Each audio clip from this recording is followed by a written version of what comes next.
Listo, vamos a continuar leyendo, amigos del Club de la Lectura.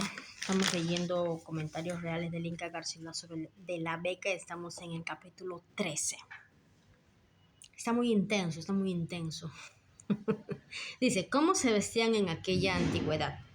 El vestir, por su indecencia, era más para callar y encubrir que para lo decir y mostrar pintado. Más porque la historia me fuerza a que la saque entera y con verdad. Suplicaré a los oídos honestos que cierren por no oírme en esta parte y me castiguen por este disfavor que yo lo doy por bien empleado. Vestíanse los indios en aquella primera edad como animales, porque no traían más ropa que la piel que la naturaleza les dio.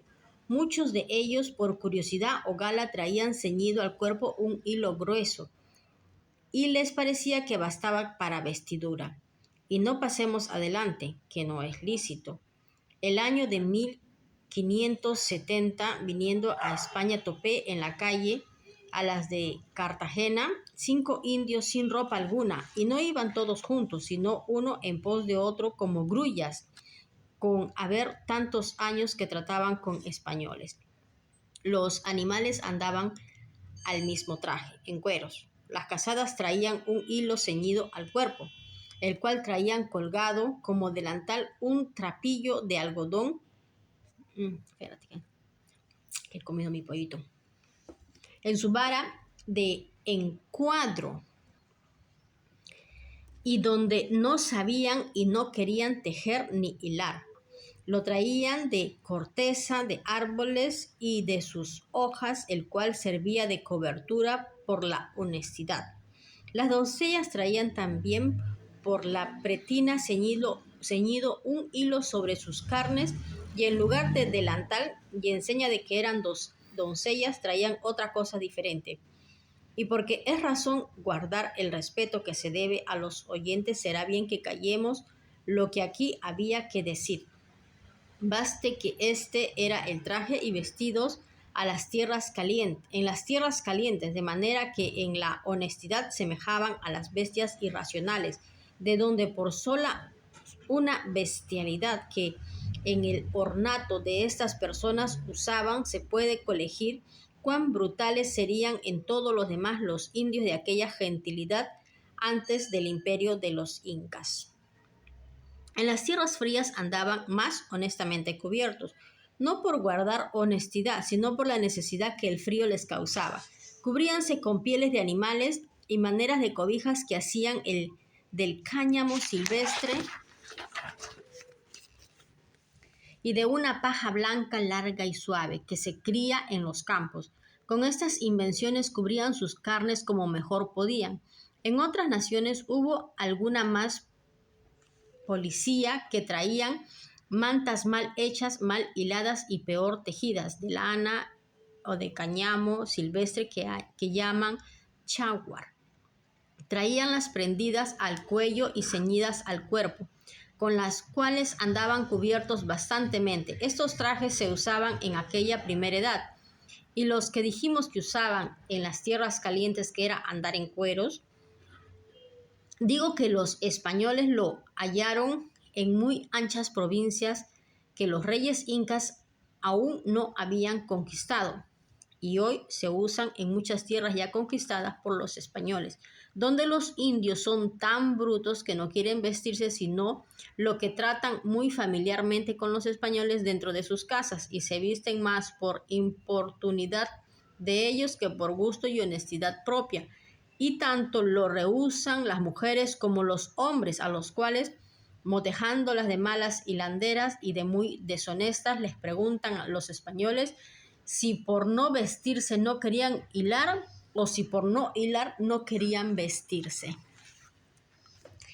Diferentes casamientos y diversas lenguas usaban de veneno y de hechizos.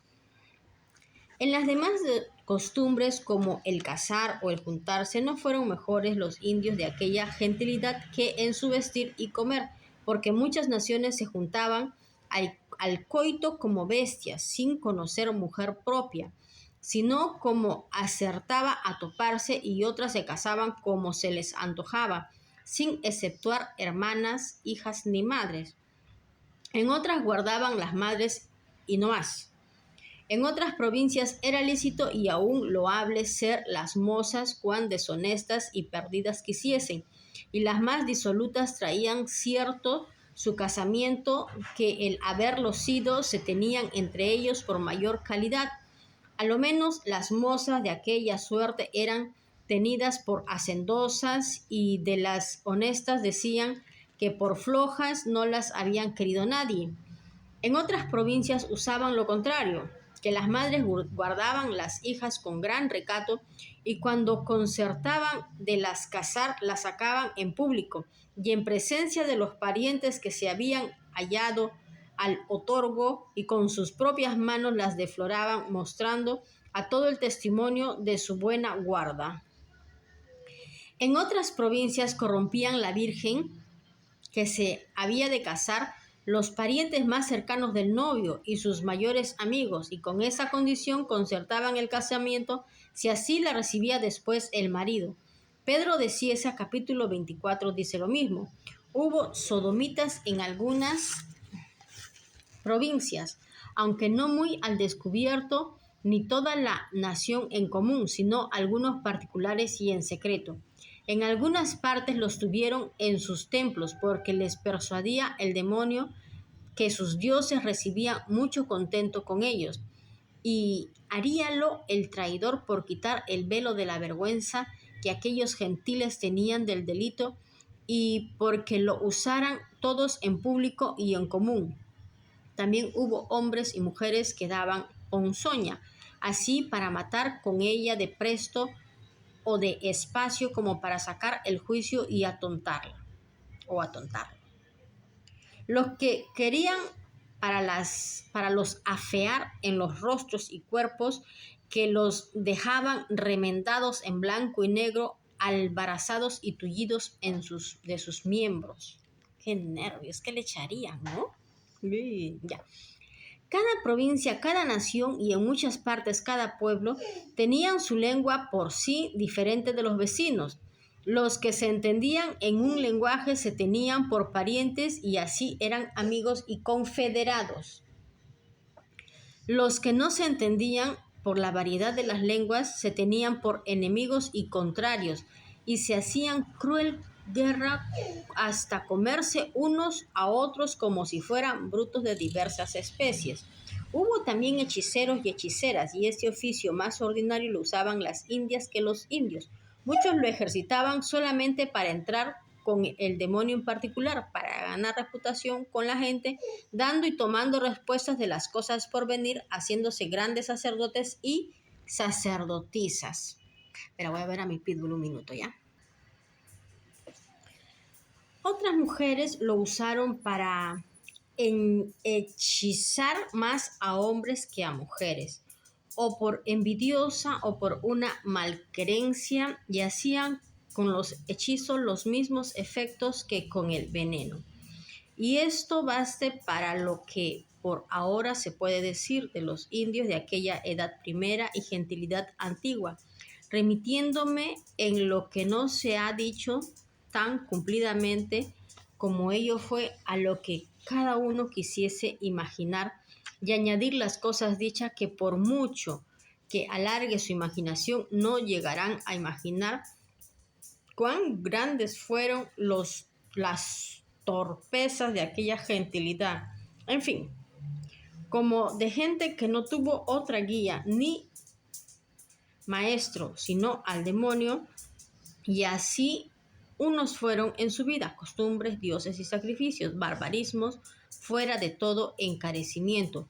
Otros hubo simplismo en toda cosa, como animales mansos y aún más simples. Otros participaron de un extremo y del otro, como los veremos adelante en el discurso de nuestra historia, donde en particular diremos lo que en cada provincia y en cada nación había de las bestialidades dichas. El origen de los incas reyes en el Perú. Viviendo o muriendo aquellas gentes de la manera que hemos visto, permitió Dios nuestro Señor que de ellos mismos saliese un lucero del alba que en aquellas oscurantísimas tinieblas les diese alguna noticia de la ley natural y de la urbanidad y respetos que los hombres debían tenerse unos a otros, y que los descendientes de aquel, procediendo de bien en mejor, cultivasen aquellas fieras y las convirtiesen en hombres, haciéndoles capaces de razón o de cualquiera buena doctrina, para que cuando este mismo Dios, sol de justicia, tuviere por bien de enviar la luz de sus divinos rayos a aquellos idólatras, los hallase no tan salvajes, sino más dóciles para recibir la fe católica y la enseñanza y doctrina de nuestra Santa Madre Iglesia Romana, como después acá lo han recibido, según se verá lo uno y lo otro en el discurso de esta historia, que por experiencia muy clara se ha notado cuánto más prontos y ágiles estaban para recibir el evangelio los indios que los reyes incas sujetaron, gobernaron y enseñaron, que no las demás naciones comarcadas donde aún no había llegado la enseñanza de los incas, muchas de las cuales se están hoy tan bárbaras y brutas como antes estaban, por saber 71 años que los españoles entraron en el Perú, y pues estamos a la puerta de ese gran laberinto. Será bien, pasemos adelante a dar noticias de lo que en él había. Después de haber dado muchas trazas y tomado muchos caminos para entrar a dar cuenta del origen y principio de los incas reyes naturales que fueron del Perú, me pareció que la mejor traza en el camino más fácil y llano era contar lo que en más niñeces oí muchas veces de mi madre y de mis hermanos y tíos y otros sus mayores acerca de este origen y principio, donde todo lo que por estas vías se dice de él viene a reducirse en lo mismo que nosotros diremos. Y será mejor que se sepa por las propias palabras que los incas lo cuentan, que no por las de otros autores extraños. Y así que, residiendo mi madre en el Cusco, su patria, venían a visitarle casi cada semana los pocos parientes y parientes que de las crueldades y tiranías de Atahualpa, como en su vida contaremos, escaparon, de las cuales visitas siempre sus más ordinarias pláticas eran tratar del origen de los reyes, de la majestad de ellos, de la grandeza de su imperio, de sus conquistas y hazañas, del gobierno que en paz y en guerra tenían, de las leyes que tan en provecho y favor de sus vasallos ordenaban. En suma, no dejaban cosa de las prósperas de entre ellos hubiese acaecido que no lo trajese a cuenta. De las grandezas y prosperidades pasadas venían a las cosas presentes, lloraban sus reyes muertos, enajenado su imperio y acababan su república, etc. Estas y otras semejantes pláticas tenían los incas y payas en sus visitas, y con la memoria del bien perdido siempre acababan su conversación en lágrimas y llanto, diciendo: trocósenos el reinar en vasallaje. En estas pláticas yo como muchacho entraba y salía muchas veces donde ellos estaban y me holgaba de las oír, como huelgan los tales de oír fábulas, pasando pues días y meses y años, siendo yo ya de 16 o 17 años. Acaeció que, estando mis parientes un día en esta su conversación, hablaron de sus reyes y antiguallas. Al más anciano de ellos, que era el que daba cuenta de ellas, le dije: Inca tío, pues no hay escritura entre vosotros. ¿Qué es lo que guarda la memoria de las cosas pasadas? ¿Qué noticias tenéis del origen y principio de nuestros reyes? Porque allá los españoles y las otras naciones, sus comarcas, como tienen historia divinas y humanas, saben por ellas cuando empezaron a reinar sus reyes y los ajenos, y al trocarse unos imperios en ellos, hasta saber cuántos 1000 años ha que Dios crió el cielo y la tierra, que todo esto y mucho más saben por sus libros. Empero vosotros, que carecéis de ellos, ¿qué memoria tenéis de vuestras antiguallas? ¿Quién fue el primero de nuestros incas? ¿Cómo se llamó? ¿Qué origen tuvo su linaje? ¿De qué manera empezó a reinar? ¿Con qué gente y armas conquistó este grande imperio? ¿Qué origen tuvieron nuestras hazañas? El Inca como holgándose de haber oído las preguntas, con el gusto que recibía de dar cuenta de ellas, se volvió a mí, ya que otras muchas veces le había oído, mas ninguna con la atención que entonces, y me dijo: sobrino, yo te las diré y de muy buena gana. A ti te conviene oírlas y guardarlas en el corazón, en frase que ellos por decir en la memoria.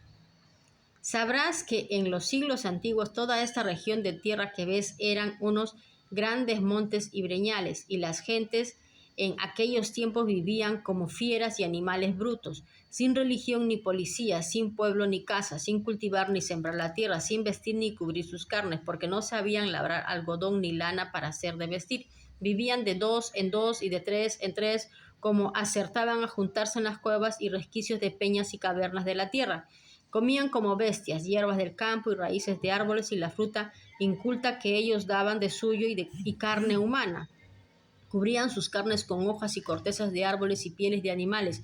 Otros andaban en cueros. En suma, vivían como venados y salvajinas, y aún en las mujeres se había como los brutos, porque no supieron tener las propias y conocidas. Adviértase, porque no enfade el repetir tantas veces estas palabras. Nuestro Padre el Señor, que era el lenguaje de los incas y manera de veneración y acatamiento, decirlas siempre que nombraban al sol, porque se preciaban descender de él, y al que no era inca no le era lícito tomarlas en la boca, que fuera blasfemia, y lo apoderaran, lo apedrearán, dijo el inca. Nuestro Padre el Sol, viniendo los hombres, o sea, no todos se llamaban incas, solamente la parte de la élite, eso hay que tener en cuenta. Anoten, anoten, anoten. Nuestro Padre el Sol, viniendo los hombres tales como he dicho, se apiadó y hubo lástima de ellos, y envió del cielo a la tierra un hijo y una hija de los suyos, para que lo adoctrinasen en el conocimiento de nuestro Padre el Sol, para que lo adorasen y tuviesen por su Dios, y para que les diesen preceptos y leyes, en que viviesen como hombres en razón y urbanidad, para que habitasen en casas y pueblos poblados, supiesen labrar las tierras, cultivar las plantas y mieses, criar los ganados y gozar de ellos y de los frutos de la tierra como hombres racionales y no como bestias.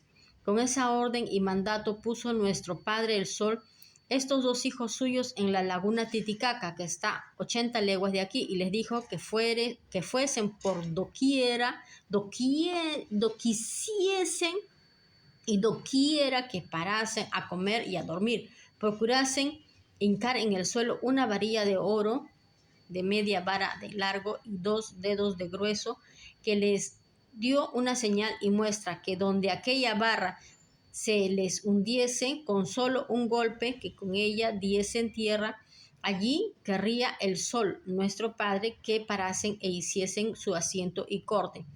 Lo último les dijo: cuando hayáis reducido esas gentes a nuestro servicio, los mantendréis en razón y justicia, con piedad y clemencia y mansedumbre, haciendo en todo oficio de padre piadoso para con sus hijos tiernos y amados, e imitación y semejanza mía, que a todo el mundo hago bien, que les doy mi luz y claridad, para que vean y hagan sus haciendas, y les calienten cuando han frío, y crío sus pastos y sementeras, hago fructificar sus árboles y multiplico sus ganados, lluevo y sereno a sus tiempos, y tengo cuidado de dar una vuelta cada día al mundo por ver las necesidades que en la tierra se ofrecen, para las proveer y socorrer como sustentador y bienhechor de las gentes. Quiero que vosotros imitéis este ejemplo como hijos míos, enviados a la tierra solo para la doctrina y beneficio de estos hombres que viven como bestias.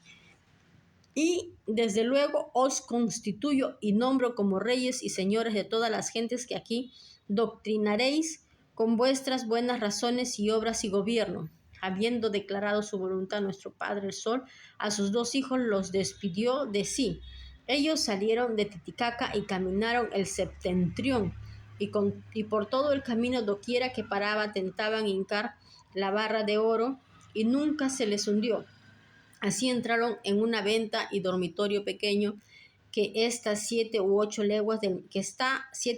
leguas al mediodía de esta ciudad, que hoy llaman Pacarectampu, que quiere decir venta o dormida que amanece. Púsole ese nombre el Inca porque salió de aquella dormida al tiempo que amanecía.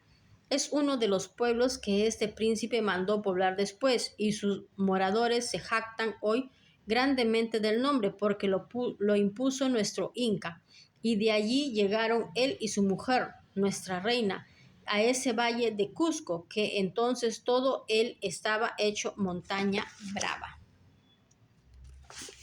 La fundación del Cusco, ciudad imperial.